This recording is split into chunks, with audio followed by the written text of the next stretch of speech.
नमस्कार मैत्रिणींनो, तर आज आपण जी ब्लाऊजच्या बाहीची डिझाईन आहे त्याला किनार अगदी वेगळ्या पद्धतीने कशा प्रकारे जोडायची हे आजच्या व्हिडिओमध्ये पाहणार आहोत।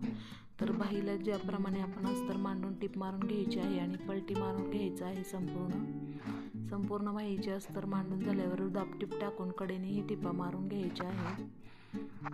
संपूर्ण व्यवस्थित कडेने टिपा मारून एक्स्ट्राचा जो भाग आहे तो कापून घ्यायचा आहे। आता बाहीचं मध्य काढून घ्यायचं आहे आणि त्याच्यावरती पूर्णपणे रेष मारून घ्यायची आहे। आता बाहीच्या मापातील जो किनारीचा भाग आहे तो आपल्याला दुमडून घ्यायचा आहे आणि खालच्या साईडनं सरळ आणि वरती त्रिकोणी अशा स्वरूपात कट करून घ्यायचा आहे। त्रिकोणी आकार हा बरोबर जो आहे तो बाहीच्या बरोबर मध्यभागी मांडायचा आहे आणि व्यवस्थित तिन्ही बाजूने दुमडून आपल्याला टिप मारून घ्यायची आहे। टिप मारून झाल्यानंतर याच्या बाहीच्या मध्यावरती आपल्याला गोल्डन कलरचे 3 बटन बसवून घ्यायचे आहेत व्यवस्थित आणि कडेने लेस लावून अशा प्रकारे सुंदर बाही, तर खाली मण्यांची लेस लावून घ्यायची आहे।